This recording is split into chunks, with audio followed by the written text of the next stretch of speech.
What's going on, you guys? Welcome back to another Screw Toy action figure review.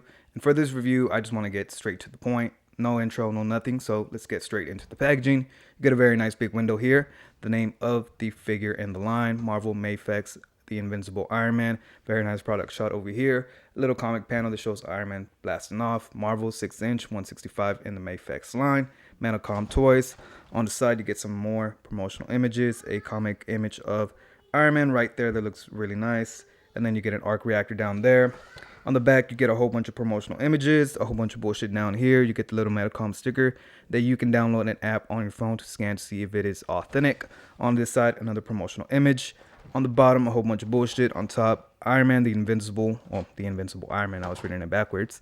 A very nice comic image of Iron Man right there. The arc reactor Marvel. Enough about this packaging. Let's crack this bad boy open. Now getting a quick look at all the accessories that Iron Man does come with. He does come with this little pamphlet that shows you can download a app on your smartphone to scan the little barcode here or on the box to show that the figure is authentic. And then you get instructions. Again, always happy when companies include instructions so you don't break your very expensive figure. And then he also does come with the typical Medicom Mafex stand and a stand for the Proton Cannon. Now getting a quick look at all the hands that Iron Man does come with. Straight out the packaging, he does come with a set of fists, a set of gripping hands, some open, relaxed, palmed hands. And I'm not too sure what to call these, so I'm just going to call them these bear clawing hands. We also have a set of kung fu hands or flying hands. We also do get these very nice blasting hands, so you can blast stupid ass Captain America in the face. And the last set of hands that he does come with are the exact same ones that we just previously saw, except this time around they have a peg in the center of the hand so we can put in these very nice orange translucent blast effects. Now Mr. Iron Man does come with two sets of feet. The first one being these very normal classic looking feet with an arc reactor and a peg hole so you can put one of those blast effects at the bottom of his feet. And then he also does come with his rollerblading shoes. I always thought that was kind of funny, but yes, we get both sets of feet. Now getting a closer look at one of the best accessories that Mafex has ever done, but possibly the most annoying accessory that I've ever had to deal with, man. This right here, this little setup, took me about 20 minutes to do, and I'm still not 100% satisfied with this setup, but yeah, this is one of the things that Mafex has trouble with, man. They think of these grand, over-the-top accessories that are, in theory, pretty cool, but the execution is just overly complicated. It's over-engineered. It's just a pain in the ass, man. But getting a quick look at the cannon itself, it does look nice. I don't know if you can peg any of these accessories in there. Let's try. So no, you can't peg that one in. No, so you can't peg any blast effects to it, so that's a little bit unfortunate. But just the cannon itself looks really nice. It does have paint details in there. And I really love that metallic silver that they used. But yeah, man, that thing is just overly complicated. The way you put this on this figure is like this. Let me show y'all real quick. So the cannon has this little cylinder right here that you shimmy off from right there. Oh, that fell on the ground. And then you have this little plastic piece right here that you shimmy off. And then you peg the hand in first. You slide it in there. And then you peg it back onto the cannon, and you have to find the slots down here, right there. You peg them in, and then you put the other cylinder piece back in here. Oh, shit. Like this. And then you slide his hand in there, which can be a little bit finicky, but I got it on the first try. And then it kind of just rest on the shoulder like that. And then this is the complicated part. So you have to set up this little stand. It comes with this little resting thing for the front of the cannon. So the big barrel sits on that one, and then the little barrel sits on that other one. And then you come with another little plastic piece that you peg in the back here. There's a little peg hole. Peg that in there, and then you kind of have to slide it there.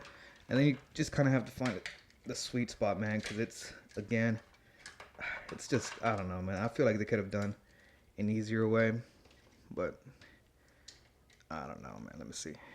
Pick that in there, the back, and then it kind of just rests like that, and then just really have to kind of be fiddling with him just a bit so you can get a good pose out of him. But yeah, I mean, that's the gist of it. You just kind of have to mess around with it. You know, move the stand up and move it this way. Just looks natural. I don't know, man, but you see, it's very finicky and overly complicated. Good in theory, just not executed 100% good, man. For head sculpts, Iron Man does come with quite a few options. The cool thing about this armored head sculpt is that he does come with swappable face plates, and they're easily swappable. You just move it, and then you can move it to the one that has a nose, which looks pretty cool as well. But another cool thing about this head sculpt is you can move the face plate. You can remove, let me see, the eyes from the actual head sculpt, if I can get it to come out. There we go. And then it comes with this tiny little piece of plastic that's just, let me see how well I can get it to focus. Just a little black piece that slots into that head sculpt right there. And then you get an Iron Man with no eyes being through those eye holes. So with both face plates, you get that option, which I always like better. I will always feel like if you can't see his mouth, why can you see his eyes? So I never like the eyes peeping through there. So I'm pretty sure I'm going to have him like this. And yeah, man, I think that looks pretty dope. The other head sculpt that we get is the Unmasked Tony Stark head sculpt. That looks really, really nice. So popping that on, you get this dude that looks very 80s. That porn stash looks cool. The hair actually has a very nice blue tint to it. It's not just a flat black. I don't know how well you can see it on camera. Turning my lights up just a little bit. There you go. You can see that a little bit better. But yeah, looks really dope, man. Again, very 80s. And yeah, that's definitely Tony Stark. Old school Tony Stark. So it looks pretty good. And here we have Iron Man. And just straight up, man, let me just say this straight off the bat. This right here is the definitive classic Iron Man. There's no other 6-inch figure coming close to this Mafex figure, man. It's an amazing piece. The quality of the plastic feels nice. The paint, the accessories, everything about this figure is just perfect. But let's get a closer look at the figure himself. We already saw the head sculpt. I did change out the eyes to be solid black. That's just my mind's eye of Iron Man. I don't like the eyes peeping through. Moving down to the chest, you do get these very nice circular pieces of plastic around the shoulder that are sculpted to the torso. You get these weird nipple things. I wish they were painting it in. They're just kind of flat, you know, same color as the rest of the mold. So it does come off a little bit cheapish in a way, but it's still, you know, not too bad. Get the R reactor here in the center. That is just a clear piece of plastic with yellow paint inside of it. Moving down, you do get some muscle definition here in the abs. And then on the crotch area, you do get these sculpted lines that are painted in. They do look very, very nice. Again, they go throughout the whole figure, in the back, on the butt. You get these discs right here, which I believe are battery packs to power his suit. So these are on a little hinge, but they're very, very thin, and I'm scared they're going to break. So just be careful with those. You know, you don't want to break them. It's going to look odd without these here right there. But again, I think they should be fine if you're just careful. And then the rest of the figure is pretty, you know, simple. Get these nice yellow legs with some nice muscle definition. The boots do have sculpted lines that are painted in. And yeah, man, just overall a very, very solid figure. Now comparing him to the Marvel Legends one, is he better? Is he worth the $60, $70 increase compared to what this guy cost? Honestly, that's a hard one, man. The amount of accessories that you get with this figure and the articulation that you're able to get out of him does by far blow this guy out the water. But this guy has been my definitive Iron Man for the longest time on my shelf. He's been my be-all, end-all Iron Mans, but after I saw this guy, I just had to have him. I do like the gold a lot better on this figure, and as well as the reds. I don't know, man. There's just something about this one that still holds up. Obviously, it is a cheaper figure, so you do get less articulation, less accessories. And one thing that he does better, though, is, again, the gold paint. It's just very, very nice. but his nipples are painted in up here. As you can see, it does have the yellow up there. And then the sculpted lines aren't painted in on this one. He has pins, outdated articulation as well.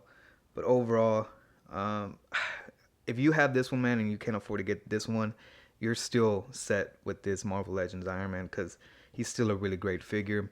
Obviously, the Mafex one is superior, but I don't know, man. Again, this one still has something to him. He has a little bit of charm to him, so we'll always love this figure. But this one, man, again, is the definitive Marvel, or the Marvel Legends, the definitive Iron Man in 6-inch form. Now for articulation, this figure is pretty solid. Unfortunately, on mine with the mass head sculpt, his head seems to pop off fairly easy. Like, it wants to click, but it just doesn't. So I'm gonna have to hit up Ami, see if I can get a replacement head for it, because it just falls off way too easy. I move him around and it just flies off. But he does have the typical Mafex head setup, where it is a dumbbell joint in the head and in the torso. With those two, he can't look up very much, but he can look down a decent amount. You do get generous amount of head pivoting. His arms are on ball joints and they move up a fair amount up. He can hit a very nice T-pose. Upper bicep swivel, double jointed elbows that don't bend in much because this little cuff kind of runs into the bicep. And then he does have a ball joint at the wrist, so they can hinge up and down or side to side depending on how you have that ball joint configured. Now the cool thing about this figure is that he does have butterfly joints, and they're very, very nicely hidden. All you have to do is just move the figure's arm forward, and boom. That is very, very genius. I like that quite a bit. You know, obviously if you look at it from the back, it looks a little odd, but I don't know, man. I thought that was pretty cool. Yeah, it's pretty dope, and it makes it easier for him to hold his Proton Cannon. Now, moving down to the torso, he does have a diaphragm cut that pivots this much this way, that much that way. It does crunch a good amount forward, a good amount back. He does have a lower ball joint here at the waist, and see how you can see the head wobbling around? It's loose. So I'm gonna have to get a replacement for that. But with those two, he can move all the way back, all the way forward. He does have drop down hips that move a generous amount down, and it goes this much forward, that much back, shifting it back up. His thigh does shift a generous amount. He does have double jointed knees that bend in a great amount. It would have been nice to have a boot cut down here. It would have been nicely hidden, but it does not. And his feet or ankles have a ball joint to make his foot go this much up, that much back, and he does have ankle pivot with toe articulation. Now getting a quick look at some size comparisons. We kind of already saw this one, but here is Iron Man next to his Marvel Legends counterpart. And again, I really, really love this Iron Man. He still holds a very special place in my heart. But this one, man, this Mafex one just kind of blows him out the water. So again, I'm going to have to go with the Mafex, but this one is still a good option. Here we have Iron Man next to the Marvel Legends War Machine, and these two together look really, really nice, actually. They don't clash. He is a little bit taller, but I feel like War Machine's always been bulkier and a little bit bigger than Iron Man. And yeah, man, I think these two together look pretty good. Here's Iron Man next to the classic Spider-Man from Mafex, and I cannot wait to get more classic Marvel heroes from Mafex. I know we got Thor coming next year, and we saw the prototype for Captain America in SDCC, I believe. So Mafex, please keep them coming. I'm loving them. I'll buy every single one of them. And yeah, these two right here, man, just look absolutely beautiful together. And last but not least, here we have him next to the Marvel Legends Retro card, Mr. Fantastic. And the reason I brought him out is because Mafex, we need some Fantastic Four characters in our lives from y'all. So please, please, please. Next, I would love for y'all to do the Fantastic Four team, Doctor Doom, and so forth. And there you have it, a very solid offering by Medicom Toys. I know I can be a little bit biased because Medicom and Mafex are my favorite company and my favorite figure line, but this figure, man, just feels very, very good in hand. Besides the head not wanting to stay properly attached to the body and the Proton Cannon being a little bit annoying to deal with, this figure has zero flaws. He's perfect. Honestly, I don't think they could have done him any better. Again, besides the little points I made about the Proton Cannon being a little bit overly engineered, um, other than that, man, this figure is perfect. I love him. Again, he's my definitive Iron Man. I highly, highly recommend, if you can get your hands on this figure, to pick him up because he is just that great. I honestly don't know what else to say, man. Solid figure. Recommend picking it up. And yeah, man, enough of me rambling on and gushing over this figure. Make sure you guys like, comment, subscribe. Follow me on my Instagram, Twitter, and TikTok. And also, guys, I know that this review was a little bit rushed. I am trying to get it out as fast as possible. I have a flight later tonight around 3 hours from now. I have to leave this house, and I'm just trying to rush again these reviews. I do have Captain Marvel here. I don't know if I'll get to it, but I'll try my best. And that's the reason I also didn't do an intro, and I'm not gonna have an outro. So again, it's just straight to the point. So hopefully y'all enjoyed. Catch you guys next time. Peace.